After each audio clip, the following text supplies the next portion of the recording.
What if I told you that a vast majority of individuals lose their audience's attention within the first 30 seconds? Steve Jobs does the exact opposite. In less than the span of 2 minutes, he earns the audience's trust without telling them about his success, without making a single joke, without even trying to sound inspiring. In this video, I want to see how.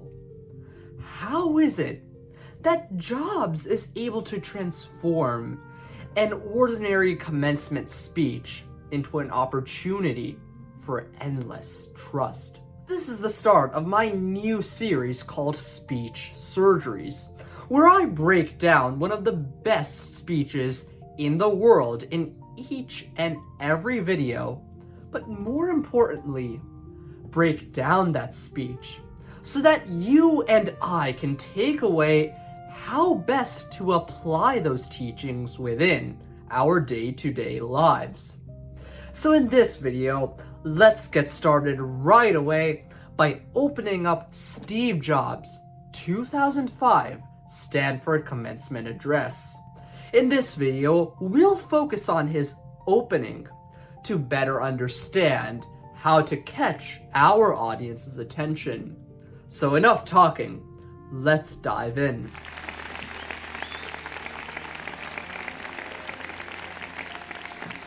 Thank you.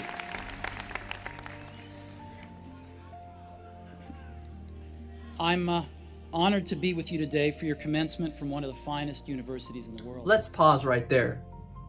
I am honored to be with you today at your commencement from one of the finest universities in the world. This is something that many listeners to Jobs' speech overlook. They often focus on the meat of his content, his inspiring anecdotes. But I want you to focus on those two words, honored and finest.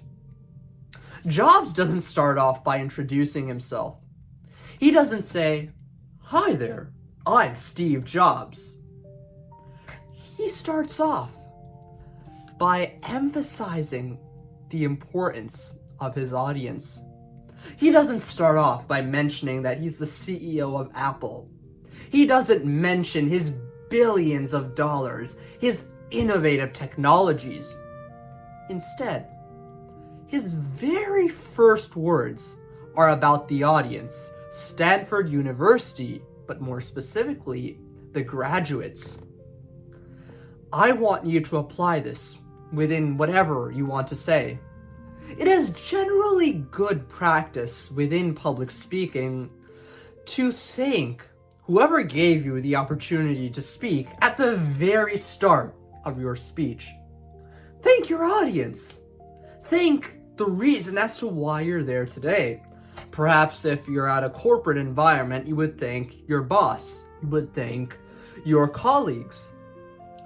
Thanking that individual can sometimes often serve as a means of humility and making yourself sound more human and likable. So let's move on. Truth be told, I never graduated from college. Wait, what did he just say? I never graduated from college.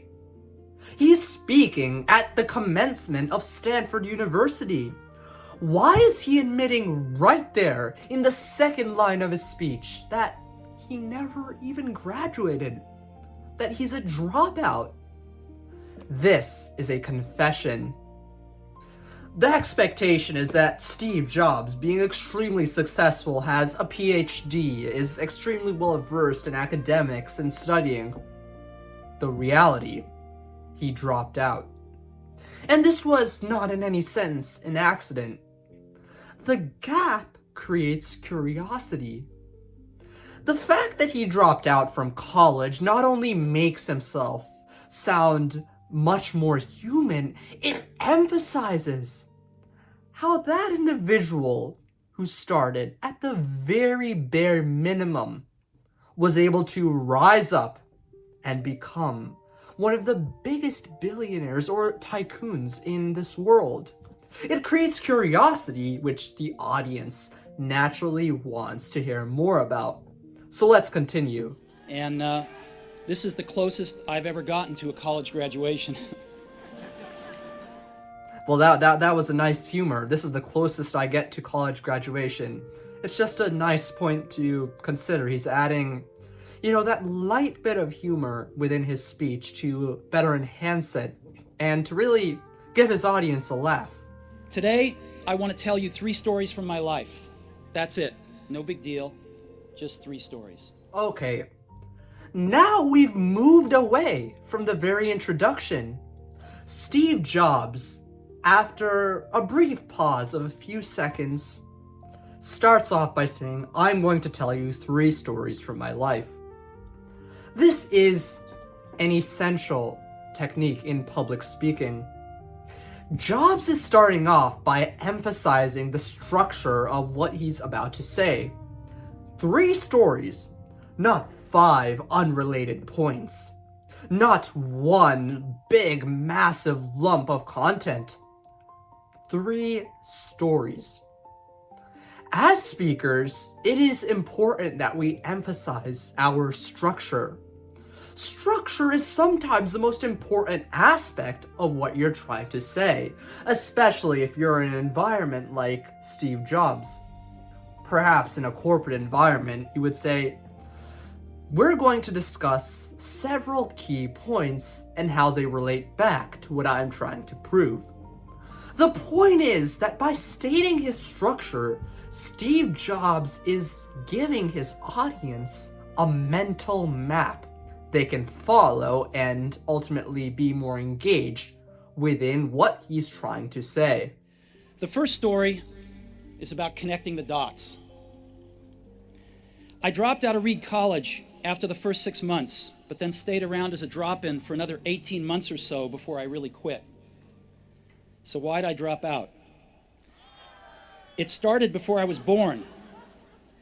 My biological mother was a young, unwed graduate student, and she decided to put me up for adoption.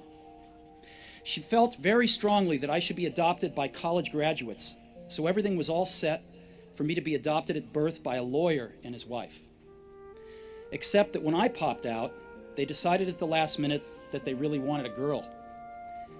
So my parents, who were on a waiting list, got a call in the middle of the night asking, "We've got an unexpected baby boy. Do you want him?" They said, "Of course." Okay, I'll stop right there. Now, Steve Jobs just gave a massive amount of information regarding his biological parents, his background. This is actually structured storytelling. He starts off by stating the problem.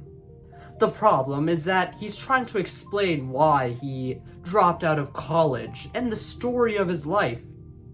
If we look at it from another perspective, Jobs is stating that the problem began before he was even born.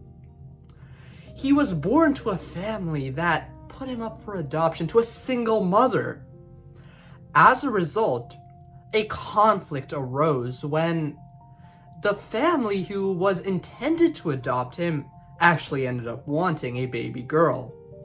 As a result, the resolution to this story is that he was adopted by another family in California who was less experienced. This is the key structure I want you to follow.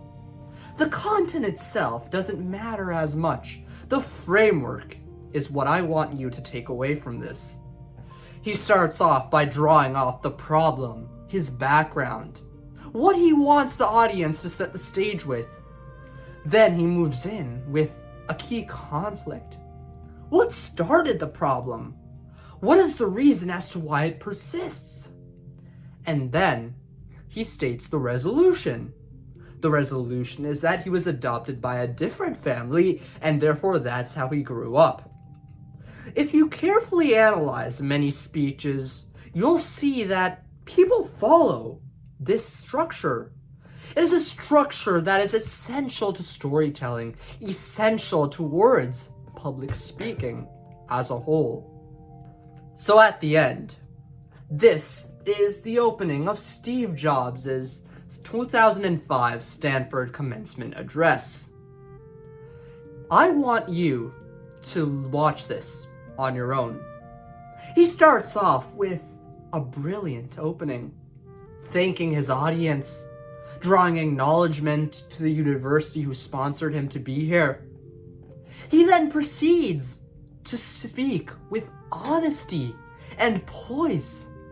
Notice how he wasn't rushed. He wasn't too dramatic. He was articulate. He stated those points with honesty, with confession, and that only added to his humility and likable as a speaker. I would also say that his speech fosters curiosity. He clearly exhibits the desire to learn and to connect the dots. He states the clear structure. He states 3 main stories. He wants the audience to know what he's going to say, how he's going to say it, and what the audience will take away from all of it. So I have one final challenge. Instead of beginning your next presentation by stating your credentials, I am a PhD with 7 years of residential experience. I have an internship. Begin with something unexpected. A confession, a mistake, a question, or even a short story. It is those unexpected things that prosper with raw emotion. And if you are able to capture that attention by stating something that makes you sound more relatable, more human, if you state the structure of your oration, then I am sure your audience will be more likely to become engaged. Jobs' sentences sound ordinary. He doesn't speak with extreme dramaticness. He doesn't speak like he's delivering a presidential oration. Great speakers don't capture attention by sounding bigger. They capture it by sounding human.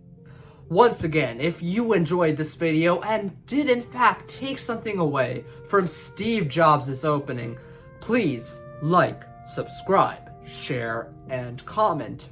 I'm sure we only scratched the surface of Steve Jobs' speech, and I do hope to cover him in a later video. Otherwise, have a great day.